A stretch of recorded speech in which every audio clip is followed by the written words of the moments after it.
Hello hi నమస్తే welcome to my channel బ్రహ్మతో అమ్మ. ఈరోజు మన ఛానల్లో సొరకాయ పచ్చడి ఎలా చేసుకుందామో చూద్దాం. ఈ చట్నీ చేసుకోవడానికి కావాల్సిన కూరగాయలు వచ్చేసి మనకి సొరకాయ, పచ్చిమిర్చి, టమాటో, పుదీనా, కరివేపాకు, అలాగే పసుపు, ఉప్పు, చింతపండు, ఎల్లిపాయ, జీలకర్ర, తాలింపు గింజలు, ఎండుమిర్చి. ఇంకా నెక్స్ట్ చట్నీ చేసుకోవడానికి రెడీ అవుదాం. చట్నీ చేసుకోవడానికి ముందుగా సొరకాయని చిన్న ముక్కలుగా కట్ చేసుకోవాలి. అలాగే టమాటాని కూడా చిన్న ముక్కలుగా కట్ చేసుకొని స్టవ్ వెలిగించి ఒక కడాయి పెట్టుకొని దాంట్లో ఆయిల్ యాడ్ చేసుకోవాల్సి ఉంటుంది. ఒక 2 స్పూన్ల ఆయిల్ని యాడ్ చేసుకోవాలి. ఆయిల్ వేడైన తర్వాత మనం ముందుగా పచ్చిమిర్చిని వేసుకోవాలి. పచ్చిమిర్చిని వేసుకున్న తర్వాత సొరకాయ ముక్కల్ని కూడా యాడ్ చేసుకోవాల్సి ఉంటుంది. ఇలా సొర ముక్కల్ని యాడ్ చేసుకొని ఒకసారి ఇలా కలిపుకోవాలి. తర్వాత టమాటా ముక్కల్ని కూడా ఈ యొక్క కడాయిలో వేసుకోవాలి. తర్వాత చింతపండు, జీలకర్ర యాడ్ చేసుకొని ఒక స్పూన్ ఉప్పు, ఒక హాఫ్ టీ స్పూన్ పసుపు యాడ్ చేసుకోవాలి. ఇలా తిప్పేసుకొని మూత పెట్టుకోవాలి. ఇలా వీడియోలో చూపించిన విధంగా మనకి ముక్కలు అనేవి మగ్గుతూ ఉంటాయి. ఇలా మధ్య మధ్యలో మూత తీసుకొని ఇలా గంటెతో వీడియోలో చూపించిన విధంగా కలుపుతూ ఉండాలి.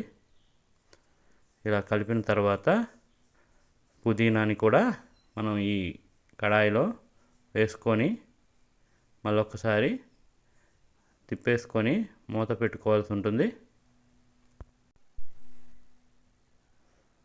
ఇలా వీడియోలో చూపించిన విధంగా పుదీనా వేసుకొని అలాగే కొంచెం కరివేపాకు కూడా వేసుకొని ఇలా కలుపుకోవాలి.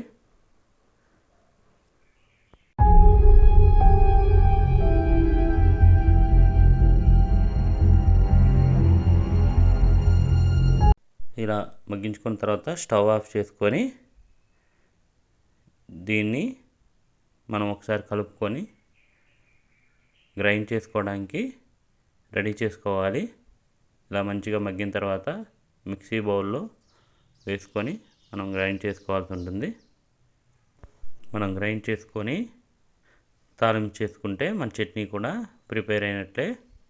ముందుగా ఇలా మిక్సీ జార్లోకి మగ్గిచ్చిన ఐటమ్ తీసుకొని ఇలా వీడియోలో చూపించిన విధంగా మరీ మెత్తగా కాకుండా ఇలా మీడియంగా గ్రైండ్ చేసుకోవాలి.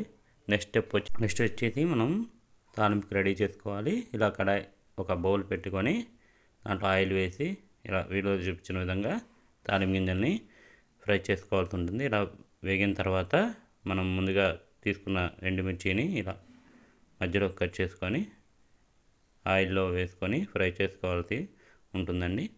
తర్వాత కరివేపాకు కూడా ఈ తాలింపులో యాడ్ చేసుకొని వేయించుకోవాలి. అలాగే వెల్లుల్లిని కూడా రెబ్బల్ని తీసుకున్న తర్వాత ఇలా దంచేసుకొని తాలింపులో యాడ్ చేసుకోవాలి.